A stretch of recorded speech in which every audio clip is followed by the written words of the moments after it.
David Wellington stood in front of the towering glass building on Mercantile Boulevard, his weathered Toyota Camry parked awkwardly between a gleaming Lamborghini and a pristine Bentley.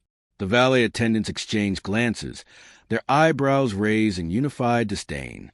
One of them, a young man with slick-back hair and a smirk that could cut glass, approached the stranger with a kind of swagger, reserved for those who mistake proximity to wealth or actual power. "Sir, I think you might be lost," the valet said, his voice dripping with condescension. "The community center is about 3 blocks that way." David said nothing. He simply reached into the pocket of his faded jeans and pulled out a single key, dangling it between his fingers. The valet's eyes followed the key with confusion, then dismissal. Behind him, a crowd began to gather. These weren't just any bystanders. They were the elite residents of Mercantile Boulevard, men and women draped in designer labels, their faces tight from procedures, their judgments even tighter. A woman in a cream-colored pantsuit laughed openly, nudging her companion. A man in a 3-piece suit pulled out his phone, already recording what he assumed would be viral entertainment at someone else's expense. "What's this supposed to be?" Another voice called out. It belonged to Richard Thornfield, a hedge fund manager who lived in Penthouse 7 and never missed an opportunity to remind people of it. He stepped forward, his Italian leather shoes clicking against a marble entrance. "You trying to impress us with your house key? This is private property, friend. Whatever charity case brought you here, it's time to move along." The crowd murmured in agreement. Someone snickered. Another person whispered something about calling security. David remained still, his dark eyes scanning the faces before him with the kind of patience that comes from seeing this exact scenario play out 1,000 times before. The valet reached for his radio, fingers already pressing the button to summon backup, when David finally spoke. "This isn't a house key," he said quietly, his voice steady as bedrock. He held it higher, letting the afternoon sun catch the metallic surface. "This is the master key to every single property on this street." The laughter died instantly. Confusion rippled through the crowd like a wave hitting a seawall. Richard's smirk faltered, replaced by a frown that deepened the lines around his mouth. The woman in the pantsuit stopped mid-whisper, her hand frozen in the air. The valet's finger hovered over the radio button, uncertainty clouding his previously confident expression. "Every property," David repeated, his tone never rising, never falling. "Including the building you're all standing in front of, including the ground you're standing on, including the air rights above your heads." He paused, letting the words settle like snow on a winter morning. "My name is David Wellington, and I own Mercantile Boulevard. All $90 million of it." The silence that followed was so complete, so absolute, that the distant sound of traffic seemed to belong to another world entirely. Then chaos. Phones were pulled out not to mock, but to frantically search. Faces that had been twisted in derision, now contorted in panic. Richard's expression went from confusion to recognition, to something that looked suspiciously like nausea. The valet stumbled backward, nearly tripping over his own feet, his radio clattering to the ground. But before anyone could speak, before the apologies could tumble out like coins from a broken slot machine, David pocketed the key and turned back toward his Camry. "I'll be in my office on the top floor," he said over his shoulder. "We have a lot to discuss." The story of how David Wellington came to own one of the most expensive streets in the country didn't begin with wealth. It began with a 12-year-old boy standing in front of a boarded-up building in South Memphis, watching his mother count coins at the kitchen table for the 3rd night in a row. The electricity had been shut off again. The landlord was threatening eviction. Again. His younger sister was crying in the next room because she was hungry, and there wasn't enough food for both kids to have seconds. That night, young David made himself a promise that he carved into his mind with precision of a diamond cutter. He would never be powerless again. He would never watch his mother's shoulders shake with silent sobs over bills she couldn't pay. He would never feel the gnawing shame of having nothing while others had everything. School became his sanctuary and his weapon. While other kids played basketball or chased girls or got caught up in the street life that swallowed so many of his neighbors, David buried himself in books, mathematics, economics, real estate law. He read everything he could get his hands on, checking out the maximum number of books allowed from the public library and returning them only to immediately check out more. His teachers noticed. Mrs. Henderson, his 8th grade algebra teacher, stayed after school twice a week to work with him on advanced concepts. Mr. Park, who taught social studies, brought him college-level textbooks on investment strategies and market analysis. They saw something in this quiet, intense boy with the threadbare clothes and the eyes that seemed to calculate the world in real time. By 16, David had his first job, working the graveyard shift at a warehouse loading dock. By 17, he had 2 jobs, adding weekend work at a grocery store. He slept 4 hours a night and somehow maintained a 4.0 grade average. His mother begged him to slow down, to be a normal teenager, to live a little. But David couldn't slow down. Every dollar he earned went into a coffee can hidden under his bed, and every dollar in that coffee can was a brick in the foundation of the empire he was building in his mind. College came with a full scholarship to the state university, where David majored in finance and minored in real estate development. He wore the same 3 outfits in rotation, ate ramen for dinner most nights, and worked 2 part-time jobs while carrying a full course load. His classmates went to parties. David went to the library. They joined fraternities. He joined every investment club and real estate association that would have him. They networked at bars. He networked at city planning meetings, sitting in the back row with a notebook, learning how development deals were structured, how zoning laws worked, how the real players moved money around like chess pieces on a board only they could see. His first real estate deal happened during his junior year, a foreclosed duplex in a declining neighborhood, purchased at auction for $18,000 with money he'd saved from years of grinding, plus a small loan from a professor who believed in him. David fixed it up himself, learning plumbing from YouTube videos and electrical work from library books. His hands blistered and bleeding, but his resolve unshakable. He rented out both units, covered his loan payment, and pocketed a small profit. More importantly, he now owned something. He had equity. He had leverage. From there, the snowball began to roll. 1 property became 2. 2 became 5. 5 became a small portfolio. David graduated with honors and immediately dove into the market full-time, working as a property manager by day to pay the bills while building his portfolio by night. He targeted distressed properties in neighborhoods on the verge of gentrification, using a combination of meticulous research, calculated risk-taking, and an almost supernatural ability to predict market movements. While others saw blight, David saw potential. While others saw risk, he saw opportunity. While others hesitated, he moved. His strategy was simple but brutal in its execution. Buy low, add value, hold or flip, depending on market conditions. Reinvest every penny. Live like he was still broke even as his net worth climbed into 6 figures, then 7. He drove the same beat-up Camry he'd bought used in college. He lived in a modest apartment above one of his rental properties. He wore clothes from discount stores and cut his own hair. People who knew him thought he was crazy, sitting on all that money and living like a graduate student. But David understood something they didn't. Every dollar spent on luxury was a dollar that couldn't compound. Every penny wasted on impressing others was a penny stolen from his future empire. By 30, his portfolio was worth $4 million. By 35, $20 million.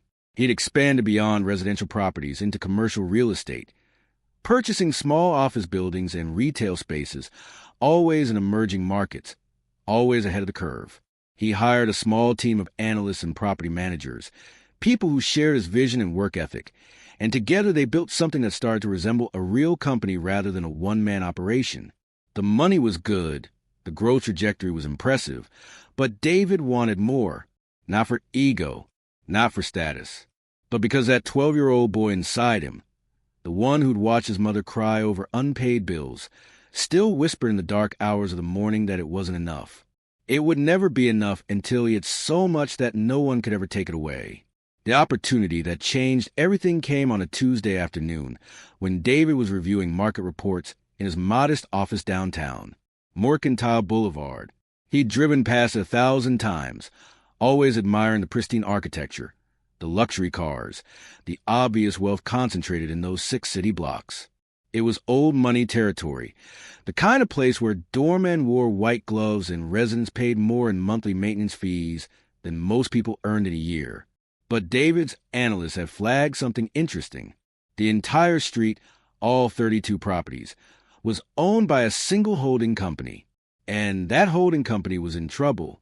The Mercantile Group had been a family empire for 3 generations, but the current generation had made some catastrophically bad investments in overseas markets.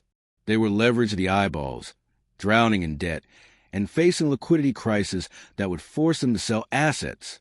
Soon, the properties on Mercantile Boulevard were crown jewels, but crown jewels didn't matter when you couldn't make payroll. David saw the opening and moved with the speed and precision of a predator who'd been hunting his entire life.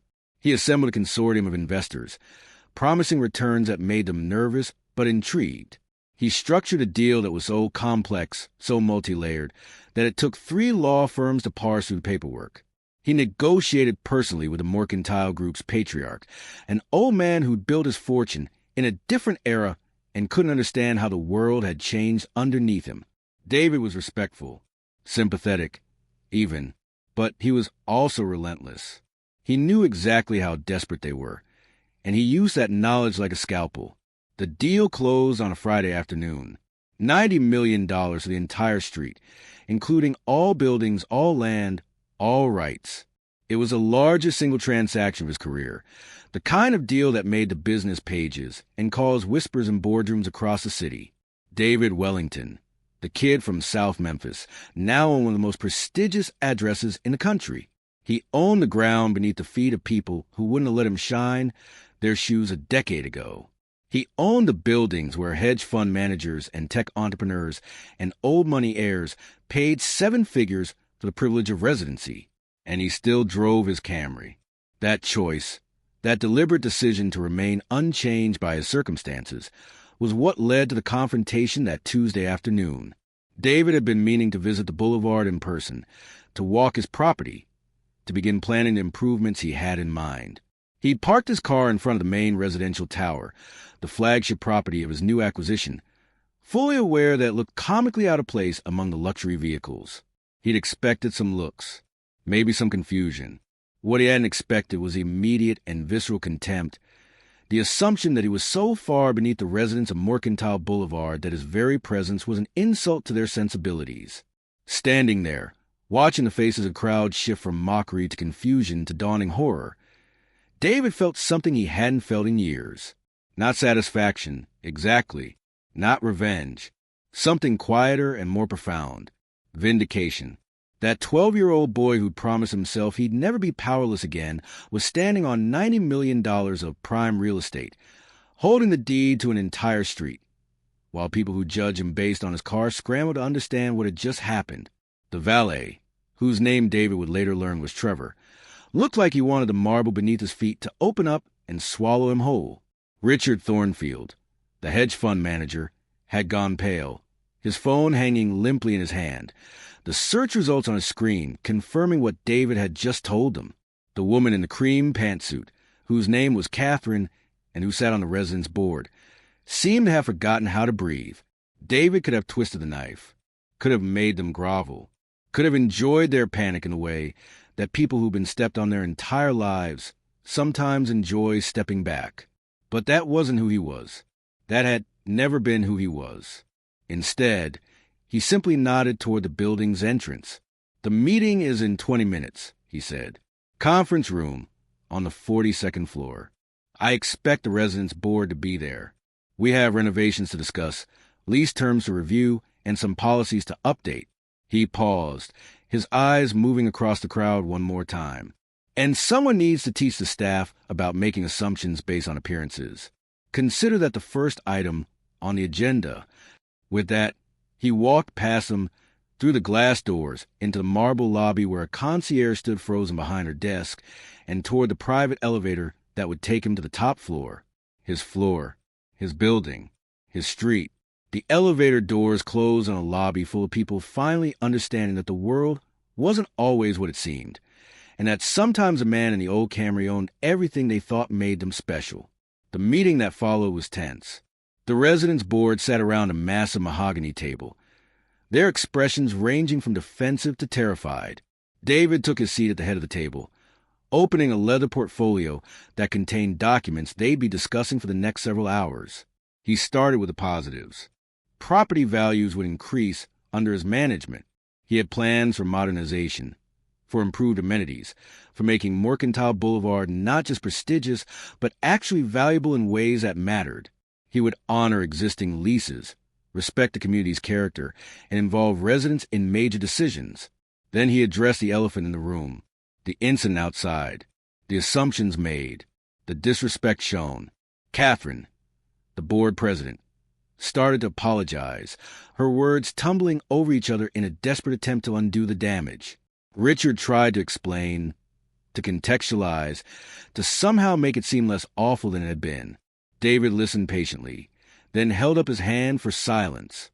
"I don't want apologies," he said. "I want understanding. What happened today happens every single day to people who look like me, who come from where I come from, who don't fit the narrow definition of what success is supposed to look like. You saw an old car and made a judgment. You saw faded jeans and decided you knew my story. You were wrong." He leaned forward, his voice still calm, but carrying a weight that made everyone in the room sit up straighter. "I'm not here for revenge. I'm here to run a property and make money doing it. But I'm also here to prove that wealth doesn't have to look a certain way, live a certain way, or perform for anyone's expectations. The valet who insulted me, he keeps his job, but he's going to attend sensitivity training. Every staff member on this property will. Because if you work for me, you treat every single person with dignity until they give you a reason not to. Rich or poor, black or white, Camry or Lamborghini." The room was silent. Then Catherine spoke, her voice smaller than before. "What about the video?" Richard was recording. "It's probably already online." David shrugged. "Let it go viral. Let people see what happened. Let them draw their own conclusions." He smiled for the first time since entering the building, a slight curve of his lips that didn't quite reach his eyes. Sometimes the best response to being underestimated is to own it completely. And go viral it did. By that evening, the video was everywhere. TikTok, Twitter, Instagram, YouTube. The headlines wrote themselves. Black millionaire humiliated by wealthy residents. Reveals he owns their entire street. Billionaire in disguise teaches luxury residents a lesson in humility. Man in old Camry drops the ultimate mic drop moment. The comment sections exploded with opinions, think pieces, hot takes, and debates about wealth, race, appearance, and assumptions. Some people praised David as a hero. Others criticized him for, ironically, being too wealthy. Some focused on the racial dynamics. Others on the class issues. Everyone had something to say.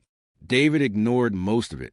He had work to do, renovations to plan, leases to review, a street to run. But he did do one interview with a local news station where he was asked a question everyone wanted answered. Why? Why drive an old car when you could afford anything? Why dress simply when you could wear designer labels? Why hide your wealth? David looked directly into the camera and spoke with the clarity of someone who'd spent a lifetime thinking about these exact questions. "I don't hide my wealth. I just don't perform it. There's a difference. I know who I am. I know what I built. I don't need external validation from people who judge worth by the car you drive or the watch you wear. My mother taught me that character is what you are when no one's looking. Success is what you build when everyone's doubting you. And wealth is what you do with it, not what you spend on it." He paused, considering his next words carefully. "That Camry? I bought it used when I was 22. It's been with me through every deal, every success, every setback. It's reliable. It gets me where I need to go. Why would I replace something that works just to impress people I don't care about?" The interview clip went even more viral than the original video. It was shared by entrepreneurs, by people working minimum wage jobs, by parents trying to teach their kids about values, by anyone who'd ever felt judged for not looking the part. David became, somewhat against his will, a symbol, not just of success, but of a particular kind of success. The kind that didn't forget where it came from. The kind that didn't need validation from others. The the kind that measure itself by impact rather than image. Back on Mercantile Boulevard, things slowly changed. Trevor, the valet, did complete his sensitivity training, and he did it with a genuine humility that surprised everyone, including himself. He'd grown up privileged, had never had to think about assumptions or biases, and the incident had cracked open something in his worldview.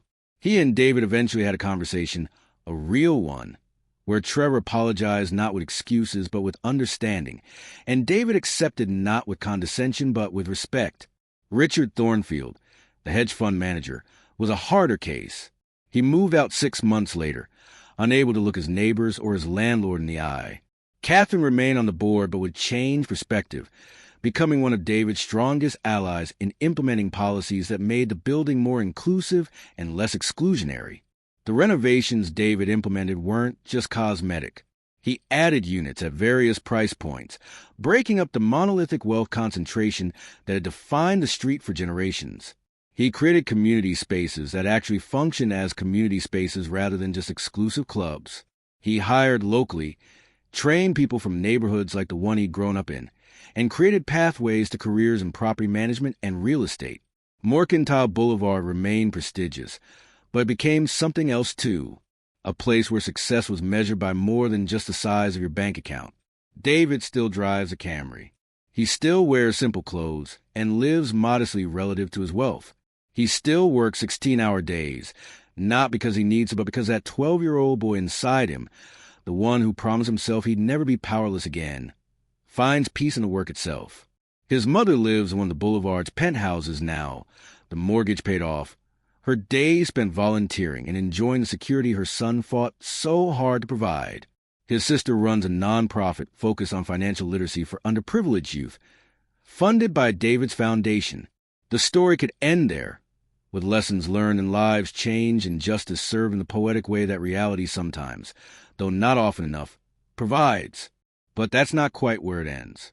Because 6 months after the viral video, on another Tuesday afternoon, David was walking to the lobby of his flagship building when he saw a young woman standing near the entrance, looking lost. She was maybe 23, dressed in worn jeans and a faded jacket, clutching a folder to her chest like a shield. The concierge was watching her with poorly disguised suspicion. A security guard had started to approach. David changed direction, walking over before the situation could escalate. "Can I help you find something?" he asked. The young woman looked up, startled. "I'm here for an interview. Property management position. But I think I might be in the wrong building. This place is so fancy, and I just—" She gestured at herself, at her clothes, at the obvious gap between her and the marble and gold surroundings. David smiled, a real smile this time, one that reached his eyes. "You're in exactly the right place." He gestured toward the elevator. "Come on. I'll take you up myself." As they walked, he glanced back at the concierge and the security guard, both of whom were now very pointedly looking elsewhere. "What's your name?" "Jasmine," she said, following him into the elevator, still clutching her folder. "Nice to meet you, Jasmine. I'm David. I own the building." He watched her eyes widen, saw her grip tighten on her folder. "And before you start worrying, let me tell you something. I don't care what you're wearing. I care about what you know and what you're willing to learn. Deal?" She nodded, still too shocked to speak, as the elevator began its ascent. Outside, through the glass walls, the city sprawled in every direction, full of people working their own angles, building their own empires, making their own promises to themselves about never being powerless again. And in that elevator, in that building, on that street worth $90 million, a man in faded jeans and a young woman in a worn jacket rode up together, proof that sometimes the most powerful thing you can own isn't property or wealth or status, but the refusal to let anyone else define what your success should look like. To reprovas continue. Atchum and Historia tem pelo menos 20,000 characters. Deixue com 830,000 characters. Neo confunda com palavras par neo. Estender muito modificada. Interview went better than Jasmine could have imagined. David introduced her to his operations manager, a woman named Patricia, who'd started as a receptionist 5 years earlier and worked her way up through the company. They asked about her experience, which was limited to managing a small apartment complex in a rough neighborhood. But they seemed more interested in how she'd handle problems than in her resume credentials. When a pipe burst at 3 in the morning, what did she do? When tenants couldn't pay rent, how did she approach it? When the owner refused to make necessary repairs, how did she advocate for residents? Her answers were honest, sometimes painfully so. She'd made mistakes. She'd learned from them. She'd worked nights and weekends because the job demanded it and because the people living in those units deserved someone who gave a damn. By the end of the conversation, Patricia was nodding approvingly and David was already talking about start dates and training programs. One more thing, David said as Jasmine stood to leave, relief and excitement warring on her face. That folder you've been holding on to like it might disappear. What's in it? Jasmine hesitated, then opened it carefully. Inside were architectural sketches, hand-drawn plans for affordable housing developments, notes on sustainable building practices, and community integration. I've been teaching myself, she said quietly. I want to develop properties someday. Real ones. Places where people like me can actually afford to live without sacrificing quality or safety. I know it's probably stupid. I don't have a degree or anything. It's not stupid, David interrupted. It's exactly what this industry needs. He stood, walking around the desk to look at her sketches more closely. They were rough but thoughtful, showing an intuitive understanding of space and community flow. Here's what's going to happen. You're going to take the property management position because you need to learn how buildings actually operate day to day. But you're also going to work with our development team 1 day a week. You're going to learn how deals get structured, how financing works, how to navigate city planning and zoning. And when you're ready, when you've learned what you need to learn, we'll talk about backing your first project. Jasmine's eyes filled with tears. She quickly blinked away. Why would you do that? You don't even know me. David thought about a 12-year-old boy making promises in the dark. He thought about teachers who'd stayed after school and a professor who'd risked money on an improving kid. He thought about all the people who'd seen potential instead of poverty, possibility instead of limitation. Because someone did it for me, he said simply. And because betting on hungry, smart people with something to prove is the best investment I've ever made. 3 months later, Jasmine was thriving. She'd moved into a modest unit in one of David's buildings, paying rent she could actually afford while saving aggressively for her future. She worked her property management role with the same intensity David recognized from his own early years, and her 1 day a week with the development team had expanded to 2 because she absorbed information like a sponge and asked questions that made even senior staff think differently. Patricia had pulled David aside after a particularly complex tenant negotiation Jasmine had handled flawlessly and said, "You found another one. Another you." David had smiled at that. Better than me. She's asking the questions I didn't know to ask until I'd already made expensive mistakes. The viral video that had made David an accidental internet sensation eventually faded from a news cycle, replaced by the next outrage, the next inspiration, the next moment. But its effects rippled outward in ways both visible and subtle. Other property owners reached out, wanting to know how David had restructured Mercantile Boulevard to include mixed-income units without tanking property values. Investors asked about his screening process for finding talent in unconventional places. Universities invited him to speak, though he declined most invitations because he had buildings to run and people to mentor and a 12-year-old's promise that still drove him forward. But he did accept one invitation from his old high school in South Memphis.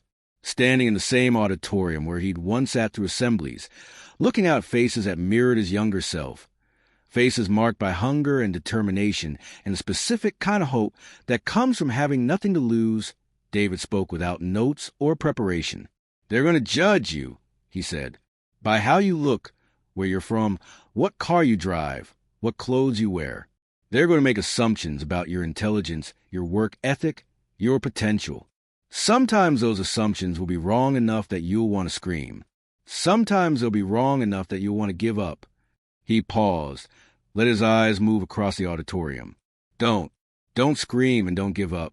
Just prove them wrong so thoroughly, so completely, that they have no choice but to recognize what you've built. And when you do, when you're standing on top of everything you've created, Remember how it felt to be underestimated.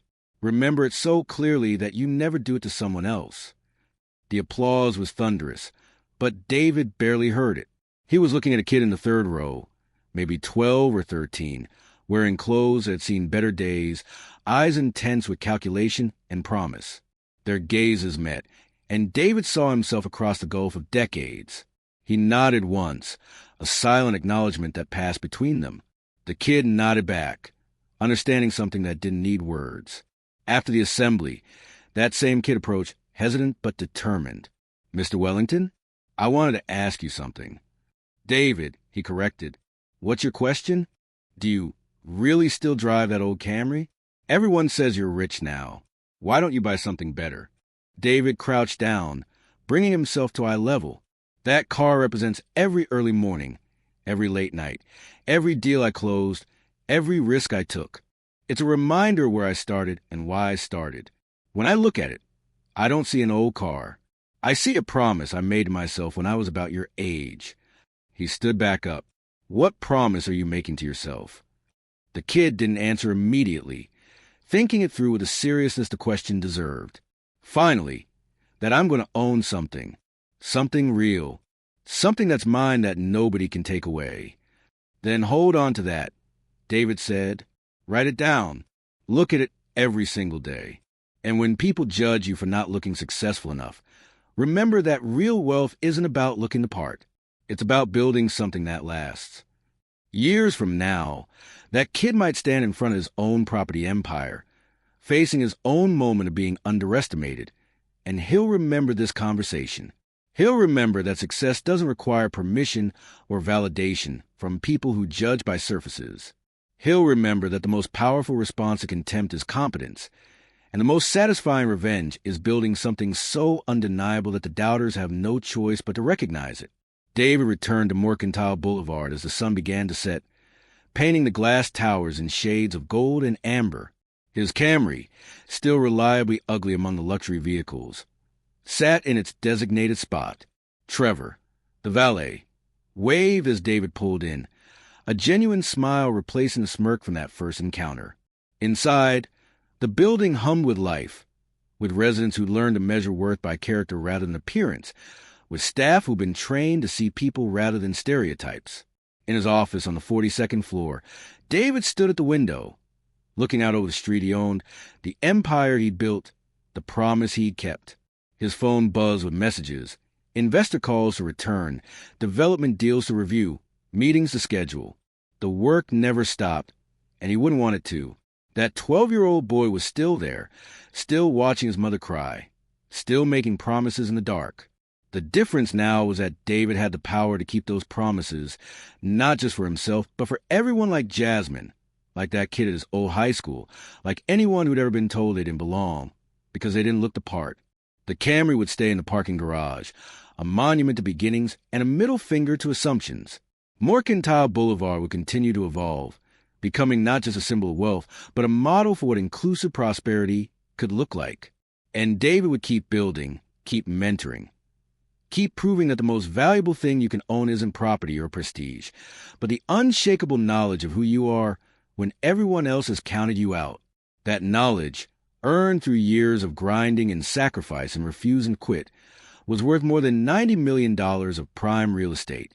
It was worth everything.